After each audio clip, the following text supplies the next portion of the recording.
10, 9, 8, 7, 6, 5, 4, 3, 2, 1, 0.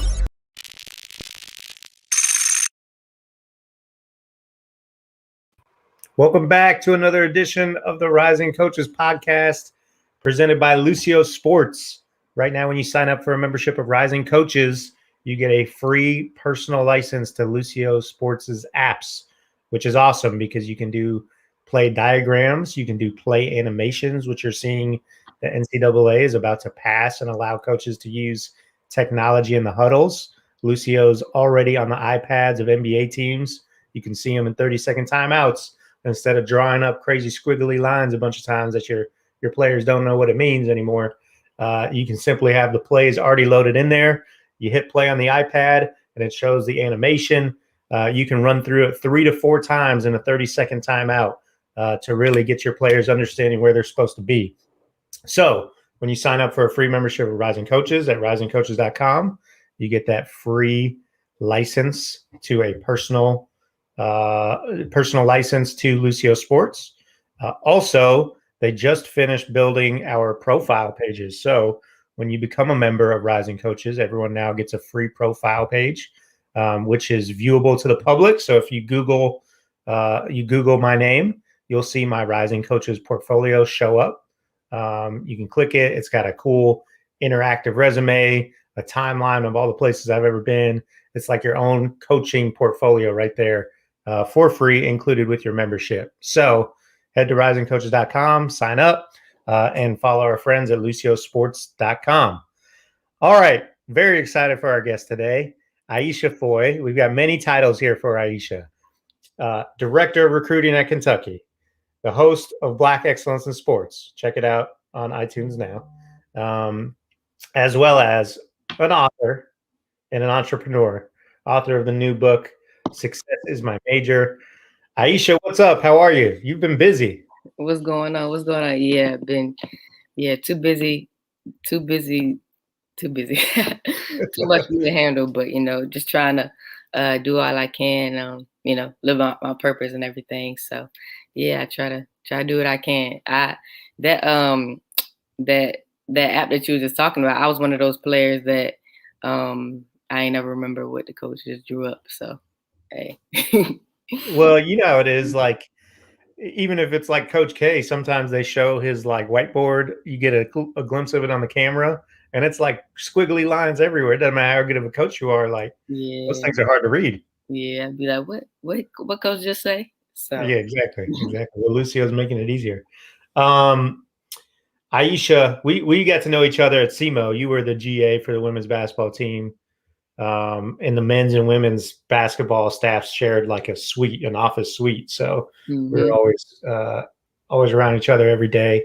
I got to see your work ethic. I know how you manage all these things. That was what I was going to ask you. How do you juggle all these different things you got going on?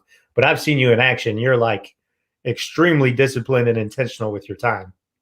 I try to be, or, sleep in the office some days, or don't get no sleep sometimes. So yeah, I try to be, discipline is something that I'm trying to work on, being disciplined with my planning so that I can even operate even better. But yeah, I'm just, focus on what I got to do and try to knock out things, when I can. So prioritize and stuff like that. It's hard. So I don't make it seem like it's easy. It's definitely hard, but I try and do what I can. You make it look easy, especially for someone like me who's the opposite of that. I'm not the most organized, like best planner. But every time I'd see you in the office, you'd have stuff color coordinated. You'd be reading something, and I'd be like, man, Aisha's making me look bad. I got it. Let's dive into that. So talk about like your path and your career so far. Like I said, we met. You were GA at SEMO under Rika Patterson. She's done amazing things there with that basketball program.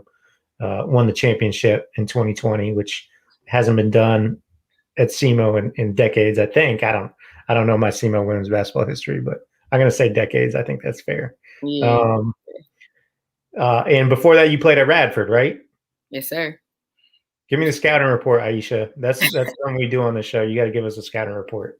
So it's funny because before I even went to college to play, already had my mind set on like being a GA, and I was like very into the recruiting process. When I was like being recruited, I carried around a little binder. I couldn't wait to see all the college coaches and stuff like that.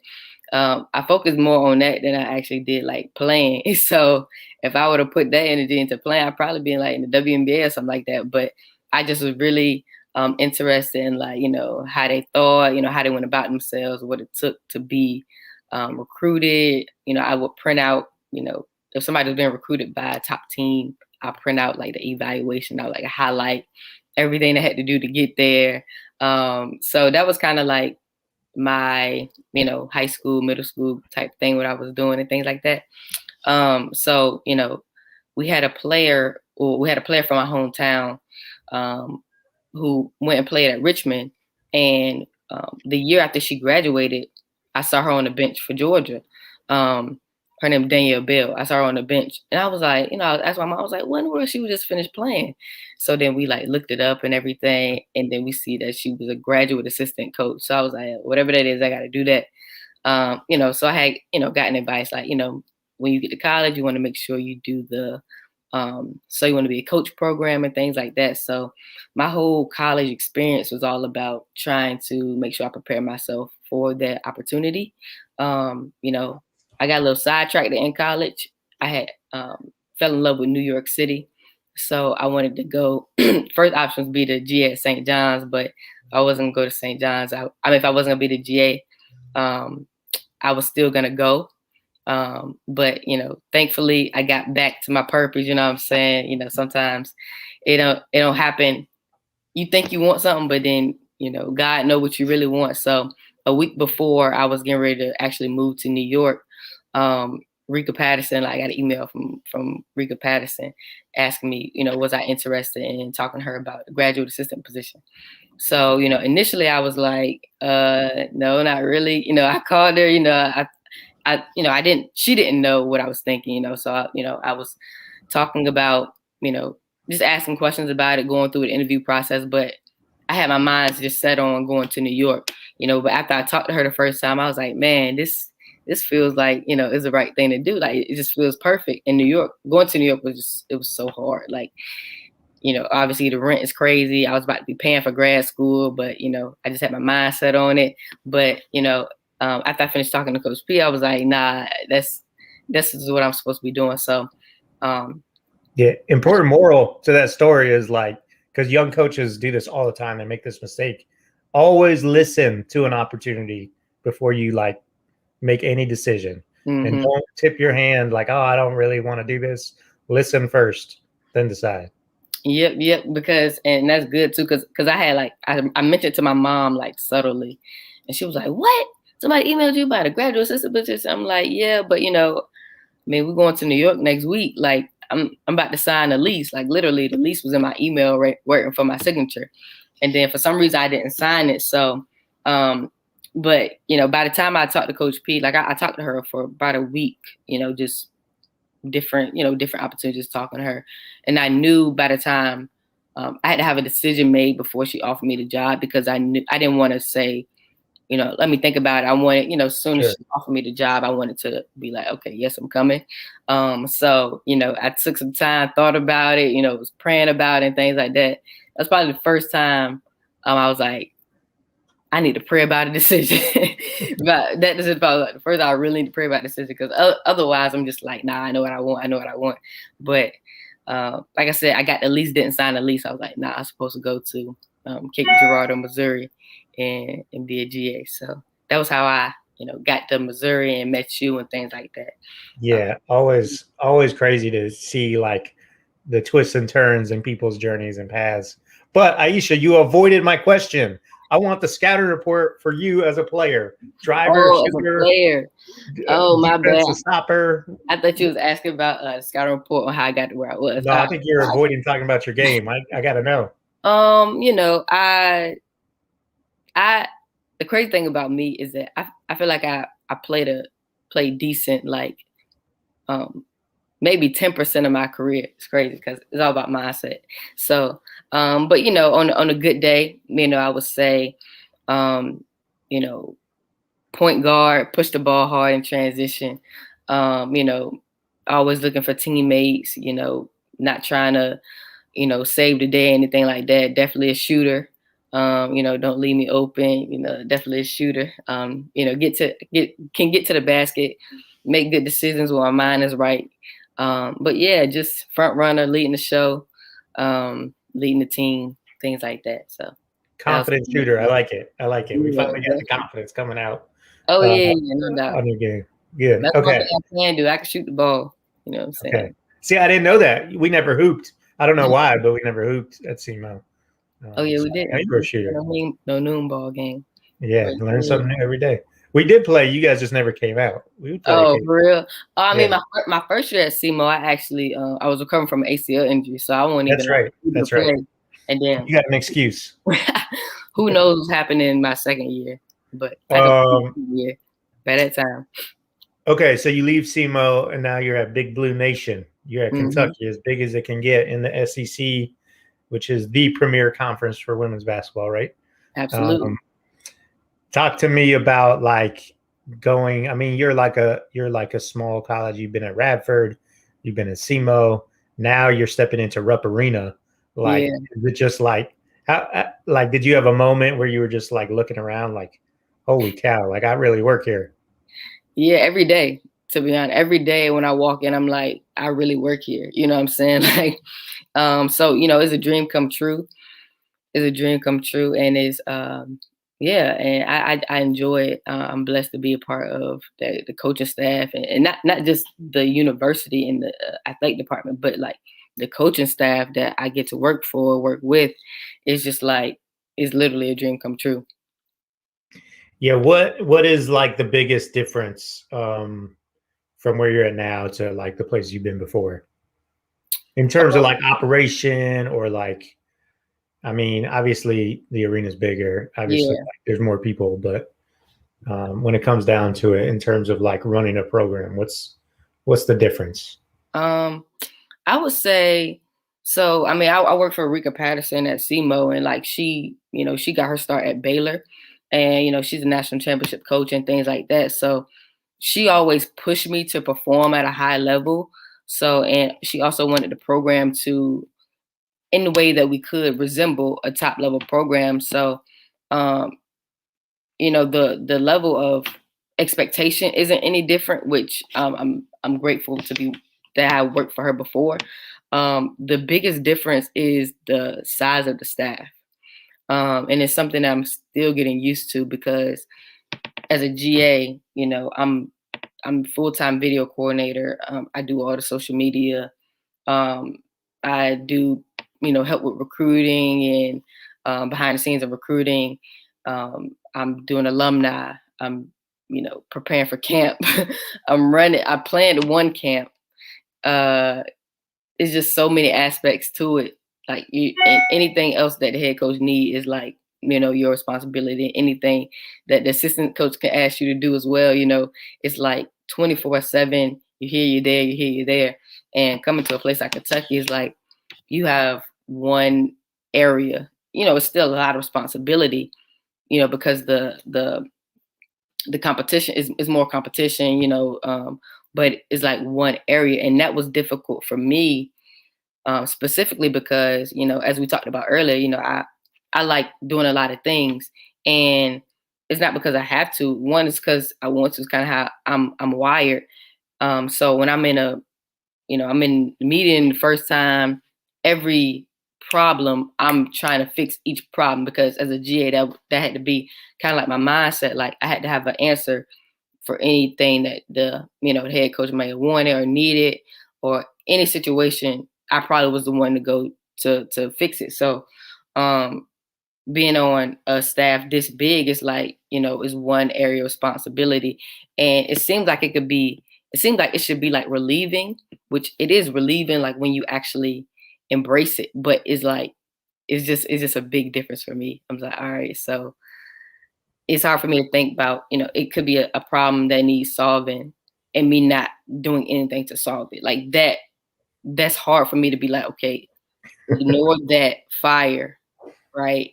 And maybe not ignore, you support it because, it's your staff member that probably have to deal with it, but it's like, that is not your problem. Like, so that's kind of, that's difficult for me, but I've definitely been better at it, now. Yeah, and that is hard. That is hard to get used to, of like, okay, just be great at what you're specialized a little bit on those big staffs, which could be a great thing, like you said, but it could also be a hard thing. Yeah, I appreciate it a lot because I do like just in general career development. I like specialization. I like being the best at X, right? So I appreciate it. Like I said, it's a dream come true that I'm in this position. But it's just the getting used to it is is a challenge. I always thought like I always admired the staffs that break down their assistants like with specific tasks. Like obviously there's like the offensive defense coordinator thing, which that's cool. I really like that. But I love when they go to the next level and they're like, some people don't like this, but I like when you got one assistant whose job is to like do all like 90% of the recruiting. Mm-hmm. Like, you don't care if they're at practice all the time, like go get our players. I actually like if you gave me that one job, yes, I would miss being on the floor and be a part, but like I feel like I would recruit better than like I'd be able to really narrow down and focus in on that task and I'd crush it. Yeah. And it's better for the program too. As an individual, you probably be like, man, I want to do this, I want to do that, I want to be on the court while I'm missing practice. But, one thing that I see, going to different conferences and stuff like that, like when you work on a different staff, it's like working for a different company. Like sometimes, I feel like coaches think like, oh, we're all in this together. We're all doing the same thing. Like, no, we're not doing the same thing. You work for that university, you work for that university, you work for that university under that coaching staff. You know what I'm saying? Like the university and that specific coaching staff and that head coach. So it's going to be completely different. So you can't be like, oh, why are you doing that? And I don't get to do it. You know what I'm saying? I think sometimes we get caught up in that, and it's not necessarily, it's not good for the program because the program, you need to do like what the program needs you to do. You know what I'm saying? So, but yeah, that's a whole different story. You're really good at like first of all, you're an overachiever. You know that, right? Like, like you're an overachiever. You get the most out of everything around you, which is awesome. I try to maximize my potential. Yeah, you do a good job of it. I always had issues in my career. Like I was always looking for what was next. I couldn't wait to continue to climb the ladder. And as I got older, when you get older, that kind of goes away a little bit. But especially when I was young, I was so ambitious. I just couldn't wait. Not that I was like shirking my responsibilities or doing a bad job where I was at. I just was always ready for the next jump. You're really good at like, you seem really patient. Like I'm sure there's opportunities, you're sharp, you played, you've been with some great programs. I mean, I'm sure there's opportunities for you to go get an assistant job at some school somewhere. But you seem like you're really taking your time. Maybe that's not right. I don't know, but that's something I never was able to do. I mean, that's right. But I mean, it wasn't natural. I had to learn by observation what makes sense. I definitely was the one, like even when I was at SEMO, I definitely was the one that was like, okay, all right, I could be an assistant coach next year, XYZ. But, I just, like I said, by observation, reading, and just, trying to think about like what path makes sense. You can watch people do that and you can see them not end up in a productive situation. So, you just challenge your thought and you be like, okay, it doesn't really make sense to try to go from this place to this place to this place because you don't really learn anything, right? You can't say that you are good at something if you haven't produced the result for that thing. And, building takes time. So, if you're going to be, good and you're going to like, trust in the process, you got to realize that it takes time and it's hard for you. I think it's hard to get a full experience at some place for one year or even 2 years. You know what I'm saying? Because if you are vested into moving the organization forward, like movement is not ideal.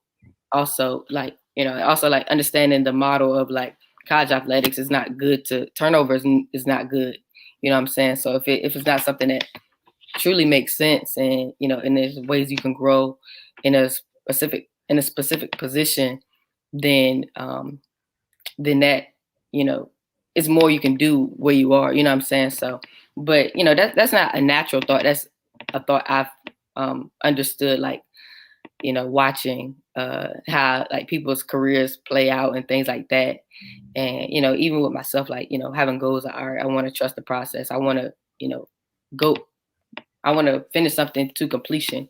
And and completion at Kentucky is like winning a national championship. So if I leave, or if I try and take an opportunity before that's done, or even consider it, like I'm not completing, the object of me, coming there and helping the program. You know what I'm saying? So, yeah. So like I kind of got that realization. It's a book called The One Thing, and I got that realization when I was at SEMO trying to figure out what I was going to do next. And one of our coaches, my first year there, one of our coaches was 23, and I'm competitive. I'm like, all right, I want to be a 23-year-old assistant. You know what I'm saying? So, or 22, and when I really sat down, I read it, like I said, I read the book called The One Thing, and I was like, I wrote down in the book, I said, do I really want to be a 23-year-old? Do I want to be an assistant coach next year, or do I want to be a 23-year-old assistant coach? So those two things are different. It's like, if I'm trying to do this because I'm trying to be a 23-year-old assistant coach, what value is that? You know what I'm saying? It's like kind of shallow. You know what I'm saying? So I just had to like think and realize like what my purpose was, and like, if I'm trying to get here, what needs to be the steps. And the biggest thing is learning. Like, if you want to be a successful coach, you have to learn first how to be that before you can do it. If you learn it and do it at the same time, it's kind of hard, and that could take years off your success. Yeah, that's so good. Such good stuff. And how do you learn? You see people in your program. You go around great coaching staffs, great mentors, and you watch them work, right? Mm-hmm. I mean, that's the only way. I mean, and you can learn by just jumping in the deep end and getting your hands dirty. There's nothing wrong with that either. There's no right or wrong path, but the discipline. I've noticed, like doing searches in men's basketball, women's basketball, interacting with both coaches on both sides. Women's basketball coaches are so much more disciplined and selective with their career changes. It seems like, of course, I'm generalizing. Like men's basketball coaches are just like, what job's out there? Let me go get it. Let me get it. And women's basketball coaches seem like they really put a lot more thought into their movement, which is probably a good thing. Yeah. I mean, like I said, I don't think there's anything wrong with like, learning as you go and things like that, but it just depends, because I mean, if you are a head coach and you're learning on the job, there's a lot at stake there. You know what I'm saying? A lot of it is going to come, a lot of what you do when you're actually doing a job is going to come from your previous experience, right? So it's like, what do I need to know, or what do you want to choose to know before you get in that situation? Because, or I mean, not even just a head coach or an assistant coach. And it's like, where do I want to be as a person before I have this responsibility, as a leader? Because like, I'm even noticing myself, like, even though I'm not directly interacting with players all the time or coaching the players, I notice things that I like or dislike about how I would respond to certain things. And I'm like, okay, well, I definitely need to grow in this area before I feel like I could be an effective coach, because, a lot of things annoy me, you know what I'm saying, about, some players and things like that. And I'm like, I can't think that way if I'm truly going to be able to serve them. They can't annoy me, you know what I'm saying? So it's like, all right, so I definitely got some growth to do, and not just do it just to say that I'm doing it, because that's not effective. So, yeah. No, that's so good. Such good insight. Let's dig into like your actual like job there at Kentucky. You're the director of recruiting. among many things. I know you wear a lot of hats, but one of your main responsibilities is to manage your guys' social media accounts, right? No, I don't manage manage. our social media accounts. I help our coaches, just kind of amplify their messages, and amplify their brands, or try to give them insight about how to use it, and also how to just make it more effective. You know, a personal brand is kind of new, but I think it's important. So, just having that young ear on like, okay, this was going on here, what's going on there, and just giving insight on possibilities, strategies and things like that. Um, so that's one aspect of it, helping our coaches amplify their personal brands. Um, Another aspect is, just behind the scenes, capturing information, sending information, kind of being a ear to, the young generation coming up, giving ideas of like, what can we do to be more attractive? I think that's one of my biggest responsibilities, thinking of how can we be more attractive in recruiting, and, supporting our coaches in that way. There's a lot goes into it if you want to be like being super organized and knowing, what players are here, what players are there, building relationships, with coaches, so that, Kentucky's always on top of mind, you know what I'm saying? Because a lot goes into someone who was a master at recruiting. I think it was Sylvia Hatcher at UNC, kind of building that funnel. So it's a funnel that takes place, and I think it's not really taking place nowadays, which is one of the reasons for a lot of transfers. Like, there's a process of getting to know someone when you are getting ready to enter a 4-year, relationship with them, or whatever the case may be. And, it's just like dating. So if I, visit campus one time, I'm like, ooh, yeah, I like it. Or if I see him on TV and I'm like, ooh, I want to play for this person. There's a lot of disconnect in, that process, or of the student athlete, the prospective student athlete is not super engaged in that process. But I say all that to say is that there's a funnel that takes place that can help build better relationships if you already have some type of rapport, some type of engagement, and some type of understanding about who that person is, and not just like, what you see them on the court. And so my goal is to help strengthen that funnel, so that when the coaches strengthen the funnel before they even talk to our coaches. So by the time they talk to our coaches, by the time they get on campus, they're already familiar with the organization, with everything that we have to offer. So it's not like we're on official visits, like we feel like strangers, you know what I'm saying? So that's kind of like my main objective. Like, me personally, like, I want to be able to, like, when a recruit or when a AU coach, they hear Kentucky, they already have a good idea of what we're about before even like making contact. Okay, let's tie that back into like the first thing you talked about, which is the social media piece, because this is an area that like everyone's curious about. People need help with this. People struggle with this. Yeah. You do a great job with it. I've heard you speak on it many times on different Zooms. You do a great job using social media so that your recruits, your fans, they feel like they're a part of it. They feel like they know you just by watching you on social media. Okay, reverse engineer that for me. How do you utilize social media? What type of posts are you making? How often are you posting to create that type of vibe? I would say like it starts with you. It starts with what do we want people to know? And like I said earlier, I don't run Kentucky women's basketball social media. I come from more of a personal standpoint.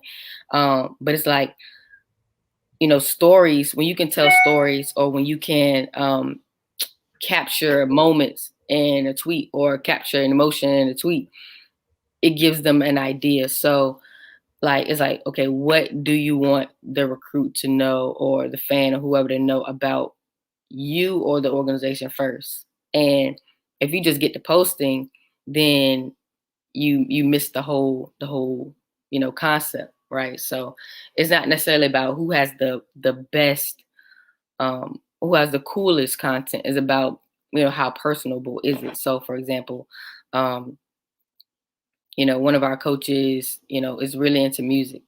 So at one point we was doing Music Monday, right? So at any point in time, if a recruiter or coach they can always ask her about what type of music does she like. With Coach Elsie, like, she likes to, she's a mother, she likes to post pictures of her son. He means a lot to her. If we're talking on the phone, if we start the conversation with that, that's already something that can bridge a gap. You know what I'm saying? Like, so it's not awkward. So it's like trying to help build rapport. So like the amount of time you post and what content you post, that's almost secondary to what really helps you build a strong brand, is figuring out, what do I want people to know about me? That's the question. What do you want people to know about the program? Can I just add something there? Like, that's such a good point. And like, one of the biggest hangups for people that aren't used to like posting and being an active user on social is they're like, oh, I don't want to just talk about myself. I feel weird. I feel narcissistic, just putting stuff out there about me. But that's not it. Like, you're putting yourself out there so people can grab onto it. And now you've got a starting point to like build an actual relationship, right? Exactly. Like, it doesn't have to be, it's not about you. It's actually about everyone else that's consuming the content. Exactly. So that's a good point, because I get that pushback a lot. Like, I don't even put myself out there, it seems narcissistic or crazy, but like, one thing, like, all human beings has some type of narcissism in them. So, just get over that. Like, it's like you're not special by wanting to not be narcissistic, because all human beings are narcissistic. So it's almost narcissistic to think that you don't have to do that. Right. Exactly. Like, it's almost narcissistic of you to think that you're not narcissistic. You know what I'm saying? But that's going deep into human. But anyway, but we go deep on this podcast, Aisha. We're not like most podcasts. We go deep. We dive deep here. Yeah, like, it's a book by Robert Greene, The Laws of Human Nature. The book is like this thick. If you want to know, if you're narcissistic or not, just read that book. But anyway, I talk about it in my book about, building a brand. So, and part of that is like building a brand. That's extra credit. Like, you already know who you are, so you just build off who you are. So I say it like, I say it in this way. Okay. Without building a brand, your resume means nothing. Communicate the person that you are and the person that you're becoming. So, it's really just as simple as that. Like, communicating the person that you are and the person that you are becoming. So, it's extra. It's not the end all be all. It's not the first thing you should do. It's after you have some substance about you. It's like, okay, what do you want people to know? Now, how you communicate it, that's the social media piece. But I give a good example of Bob Starkey. So, he posts a lot, but I don't think I've ever seen a photo about him, a photo of him. What does he post? He posts books. He posts quotes. He posts plays. You know what I'm saying? Like, you have to figure out what's good for you, because your social media presence is not going to look the same as everybody else's. You know what I'm saying? You having that fear is like you're worrying about what somebody else is doing. You're like, I don't want to look like that.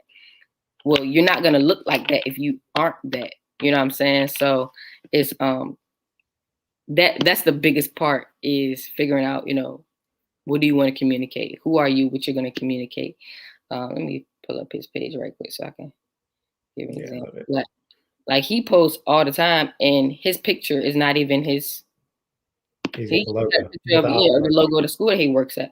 You know what I'm saying? So, like, the first thing you got to do to be able to use social media, to like get over yourself and figure out why you're using it in the first place. If you're using it to inspire people, if you're using it to share knowledge or, give people an insight, whatever reason you're using it for, that's the first thing you got to figure out. So. And it's okay to use it to market yourself, right? Like that doesn't make you a bad person, correct? Correct. Like when you step outside your door, you're marketing yourself. So, when you put on clothes, when you choose that you want to iron your shirt, right? You're marketing yourself, right? You don't want to walk out the house with a wrinkled shirt. So like, are you boosting yourself because you decided to iron? You know what I'm saying? Like, Right. So like, are you too good to wear a wrinkled shirt? Yeah, you are too good to wear a wrinkled shirt because you have pride about yourself. So it depends on your intentions. So it all comes back to what is your intention, and nobody knows your intention except you. So you can't look at somebody else's stuff and say, I don't want to look like that, because you don't know what that person's intention is. Right. And one thing I'll get from a coach, this stood out for me. It was like, I don't like social media because, I see, I'll see coaches on social media talking like, they're doing all this and doing all that. And then they're not even doing their job, or they're not even doing a good job where they are, or care about where they're at and stuff like that. So that you're talking about that individual. You're not talking about social media, right? So that individual is lying, right? Like that individual is being an imposter. That's their business. That's nothing to do with you. You know what I'm saying? So, and people can feel like your intention. So, it doesn't make you a bad person. Because like I said, all it does is give people an impression of you before they see you. And it just makes them more familiar with you. Now, what you say and how you say it, those are the things that, dictate, is this person being full of themselves? But again, those are individual things, what I'm saying? Not the platform that does that to you. Like social media doesn't make you more narcissistic. You know what I'm saying? It just exposes who you are. So, and what you're saying is like, if you're like, have a marketing plan, figure out, and it's not like being fake. You don't have to manufacture posts, right? Right. Like you could simply you choose to share certain things. Like, like if you go get a workout in every day at 2:00, if you want to share like yourself going into the gym and say like, don't feel like working out today, but got to get it in. Yeah. Like, that's not like, that's different than posting selfies with your shirt off in the mirror, right? Like, you're not flexing, exactly. you're sharing something about yourself. Like this is this is what I do. Right. And neither one of those things are bad. You know what I'm saying? It's all about the person's intention, and nobody knows your intention but you. You know what I'm saying? So you do it the way that you want to do it. You inspire the way you want to inspire. Because like I said, like it's just giving people, regardless of if you want to think like social media is, I'm promoting myself, the more familiar someone is with you, the better chance you have to connect with them. Yes. So it's all about becoming familiar with the person, because if you are a bad person, then you're still going to be a bad person, no matter if you post on social media. And I know a lot of people, I feel like I'm very familiar with them based off their social media. And I'm like, they're crazy. You know what I'm saying? Like, I have a good idea of who they are, but it's not because of the amount of their posts. I know there are other people that post just as much. And I'm like, okay, I vibe with this person. Right. You know what I'm saying? So it's it's true. Like Shimmy Gray Miller at Clemson. I really don't know her. Like we've talked several times, like we kind of know each other, but like I follow her on social media. She's always posting like her dogs, her working out. I feel like I know her. I feel like we're friends. And that's what, this is the number one thing, Aisha, that I get from coaches all the time. Like, I want to break in. I want to do this. I want to, but they're never, ever present on like social media. And not that you have to be, but just understand this is a tool that's out there. That is the way of our world now. It's 2021. Just look at what kids are doing growing up. They're social native. This is just how the world operates now. And here's something you're leaving on the table if you're not taking advantage of it. Yeah. My opinion. Yeah. Like it's just a tool. Like it's no different between you stepping your foot into a clinic, you stepping your foot into social media. Like it just depends. You know what I'm saying? It's all about you and your attention and how you want to use it. And it gets your name in a hat, regardless of like, and I'm speaking young coaches, right? So if somebody was to come ask me, any young coaches that, would be good coming up, I'm gonna think if I'm talking to somebody, I'm gonna think about people that come to the top of my head, or I'm at least they're gonna come to the top of my head. And it's like, can they coach? I don't know if they can coach or not. I haven't seen them practice. You know what I'm saying? But I'm gonna think about that individual. I might not recommend them because I'm like, okay, I don't want to recommend somebody if I don't know them. But at least they're gonna be in the conversation, and somebody you're gonna get in the conversation, and then, if the opportunity is for you, or the situation is for you, it's for you. If it's not, it's not. You know what I'm saying? Like, No doubt. You got to trust yourself and trust your own decision making judgment. To make decisions and navigate through life. You know what I'm saying? So. Okay, sorry, I got a sidetrack with social media, but I did want to. I thought that was important. No. Talk to us about your book. You authored your first book, "Success is My Major." You just gave us a sneak peek passage from it, which we appreciate. What's the book about? So the book is basically about, I tell my story on how I navigated, through college and prepared myself for the real world. It's not an autobiography. It is a framework that I use and I can always go back to. So, I would say, it helps you find your purpose. It helps you, figure out how do you want to break into any career of your choice? What is it like to build your resume? What is it like to have mentors? Why should you have mentors? The importance of basically the process of from being self-aware to getting an opportunity that you want, and also what happens when you quote unquote become successful. What happens like when you reach the goal and you're like, dang, what do I do now? Because becoming successful and being successful are completely different. They're different paths. So I take you on a journey of how to become successful, how to become your best self. And, then at the end, I kind of reference like, okay, what happens when you get there?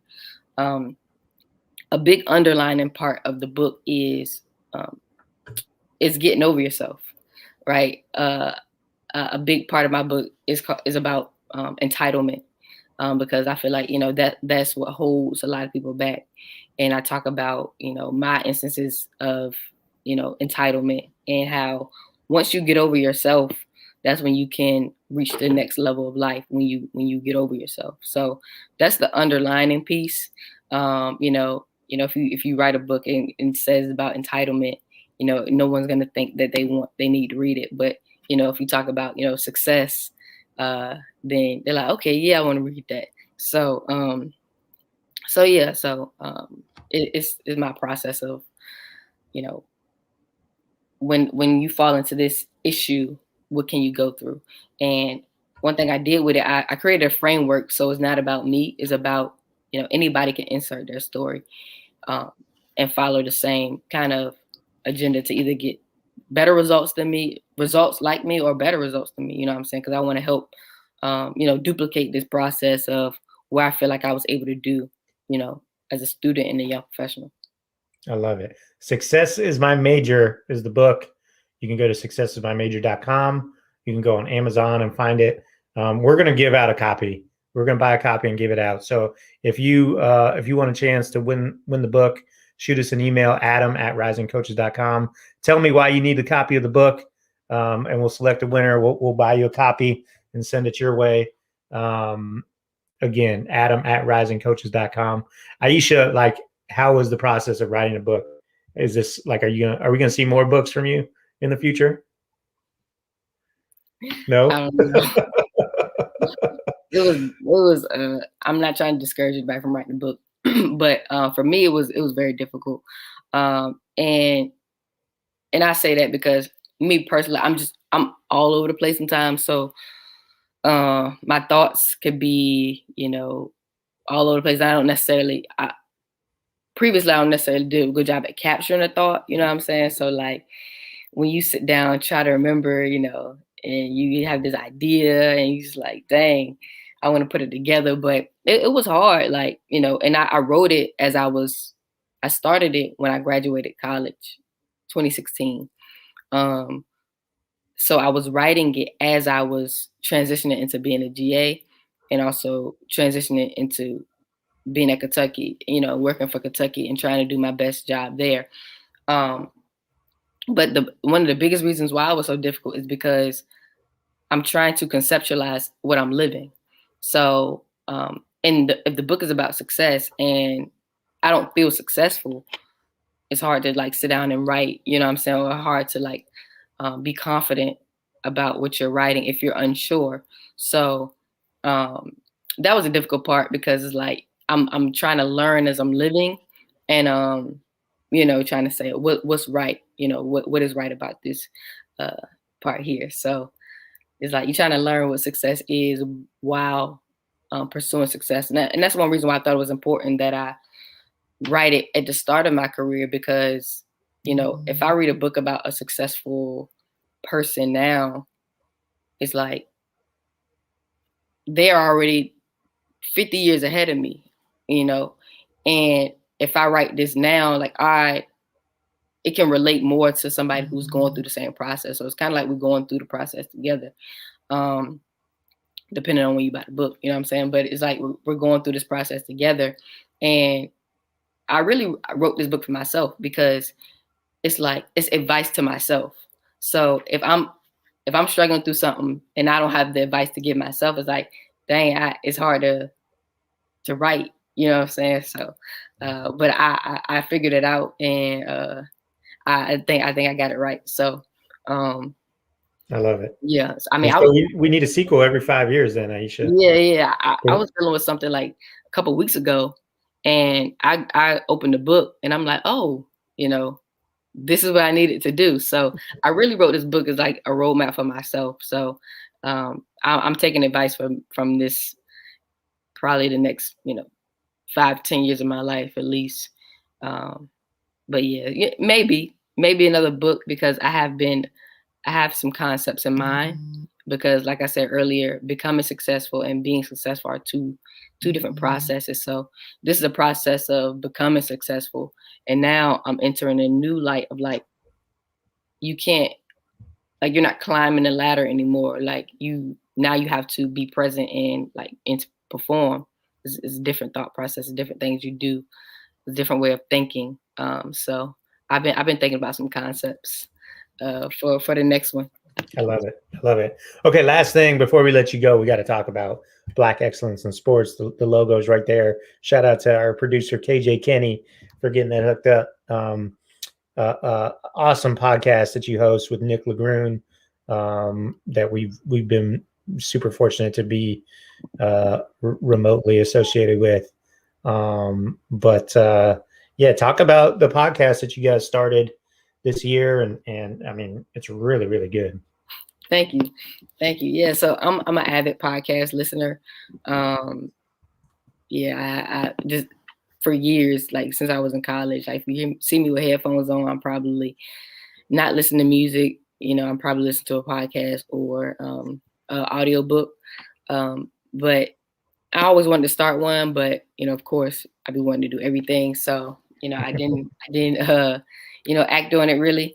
And then Nick came to me with the idea, with helping rising coaches, become more diverse and highlight Black people who are doing the same thing, Black coaches or Black administrators or anybody associated with college athletics.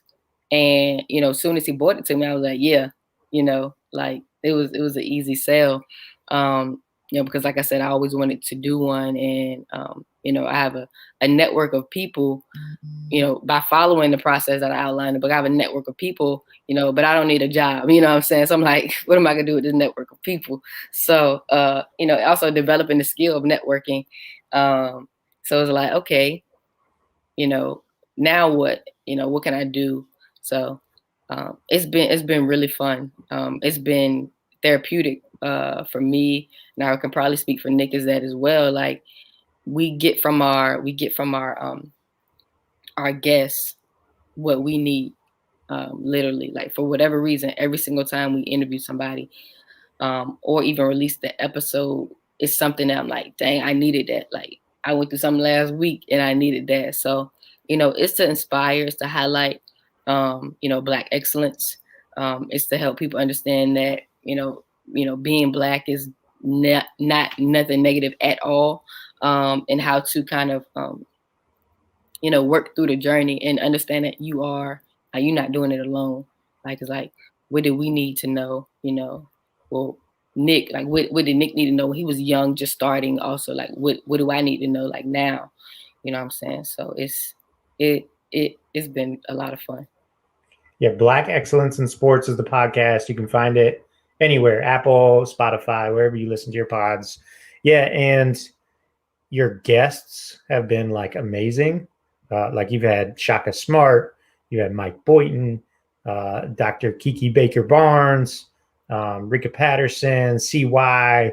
I mean, such Jamie and Christian, such good guests. And you guys are so like good. You and Nick are so intentional with your questions and like the conversation. You really get these guests to open up and talk about some important deep stuff. Yeah. Do you have a favorite episode? You got to have a personal favorite. I mean, I like every one I could say after I listen to it, I'm like, this is my favorite, every single one. So give me like, all right, so let's just say I'm new to the podcast. Give me one or two to start with. It depends on who you are, because I recommend different things to different people. But I would say, like, definitely CY. Like he got us. He gave us a lot of confidence. You know what I'm saying? Because CY is a natural entertainer. He's a natural, person to talk to. He's funny, and I mean, I definitely start with CY. And if you want to listen to women, there's great women up there. If you want to listen to men, there are great men up there. It depends on like where you are on your journey. But one that really stand out to me is Mike Boynton, and it stands out to me because I think we have similar mindsets and similar ways of thinking. Rika Patterson, just unbelievable mind, and just like she was my boss, so you kind of like hear some of that dynamic of what she helped me with and things like that. But I mean they all are incredible, and even Rob Knox, the last one, I think he might have been the last one that we released. Yeah, it's the most recent episode. Yeah, Rob Knox, and even Kevin Sutton, like all of them. like me and Nick are very hard on ourselves. Like we support each other, but we're very intentional. We really want to deconstruct their stories, and like we'll prep for an hour before the interview start. You know what I'm saying? Because we want to make sure we are getting the best from these interviews. Like we take pride in our questions. We take pride in the feeling that we get when we're talking to them, and that is going to give our audience. So I mean, I can't say that one is better than the other one, because I'm telling you, like that last one, Kevin Sutton and Rob Knox. I would even say I'm very proud of Rob's episode, because he's a SID, and you don't necessarily know the SID story. You know what I'm saying? And it's not a situation where he's in the spotlight all the time and things like that. But we were able to dig deep in his story. And you can tell it was a little bit uncomfortable for him, because he's used to talking about other people's stories. And so that was a powerful episode, and it will help a lot of coaches, because one thing I feel like coaches don't get is like it don't matter your profession. Everybody is dealing with the same stuff. Everybody is dealing with the same personal issues. I say not the same stuff, but like same personal, dealing with your ego, dealing with confidence and things like that. And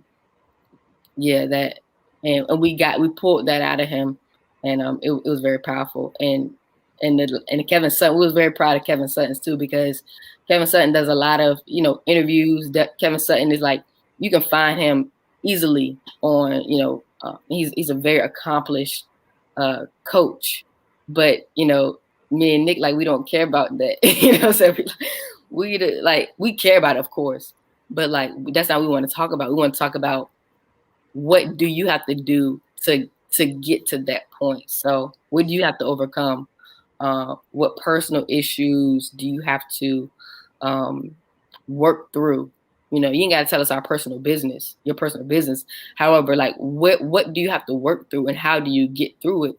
Because these are the things that separate people that reach their goals and people that don't reach their goals. So we were proud of that, because we got out of Kevin Sutton, which you won't get in any other dialogue that you'll see with him. So that is 100% accurate.